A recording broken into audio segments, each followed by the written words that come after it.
I don't have the all 22 for the preseason. It's not available to Yeah. us. But the Brazilian kid, man, he gave effort. Oh, Q, we love Q. We love Q point blank. First off, his efforts always been amazing. A guy you can see who's from Brazil. One thing that's really important for him is he loves being a Dolphin. He wants to represent his family right. He does, and you can see it in his way he performs.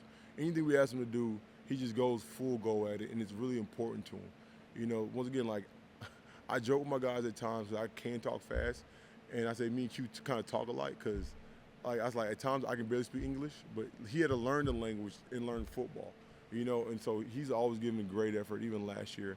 He was with us in the practice squad and stuff like that. So I think it was really cool.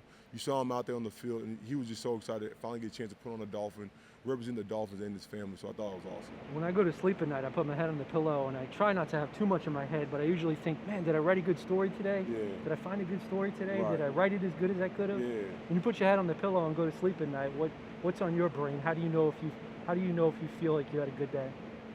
It's all about my guys. It honestly is my belief, and I kind of had it as a player where when they do something right, my mind automatically goes to that they did a great job. And then if they're not doing something right, I'm like, what could I have done better? So as I go home at night, whenever we do, the times we'll talk about one day, but I lay down, I'm like, all right, did I check all those boxes for the guys? Because did I put them in the best position to be their best?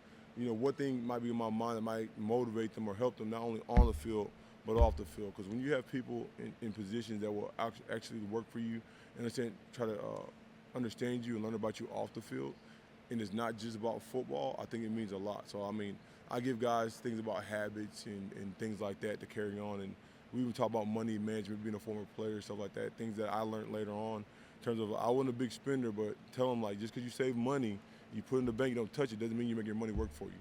So I try to give those tidbits and also lead them like Caleb and guys and resources like that. So my mind is always on, is there something else I do for my guys? Just want to follow up on Q. What areas have you seen that he's made the most progress in? Q's getting better at his control. He is. One thing that he has is aggression, which is what you want in football. And I think most coaches, any coaches, they want aggression, try to teach you how to bring it back. Because it's hard when a guy's not aggressive, try to get him going. So Q's doing a better job working on his controlling his aggression. But he's always been a guy that working. If you see him out here early, he's already full sweating, trying to work on his craft because he's missed so many reps that everybody else has, maybe through college. You remember, he played D-line just 3 years ago. So, he's improving on his technique, he's improving on his fundamentals, and he's working at it. And you can start seeing it translate. That's why you saw him on the field, and he did a pretty good job. And I had one last quick thing for you. If someone had told all the writers in January that Michael Dieter would be your first team center for 15 practices in the first 2 games, we would have all been surprised, not because of anything against Michael, who's a good young player, just would have surprised us. What has he done to put himself in that position where you apparently seem to think that he's got potential to be a good NFL center?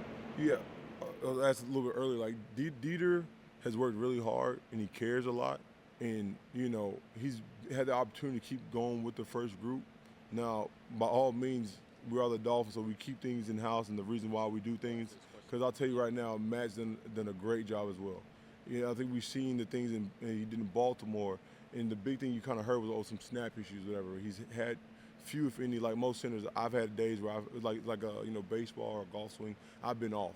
Ball's going everywhere, and he's been really well and working that before and after practice by himself. He's doing a great job, punching and moving his hands. But the other guy who got Cam actually is doing a really good job as well. I'm fortunate to actually have 3 guys at the position group who have the skill set and this mindset where they can run the show and do the multiple things that we've done.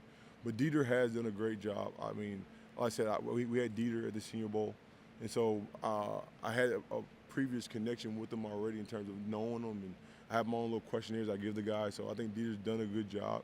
But like I said, with the Liam's over here, Solomon's over here, honestly, is he getting comfortable? Does he think anything? And he doesn't, because every time if he makes even a wrong step, he has like this red face. I'm like, relax, Dieter, I got you.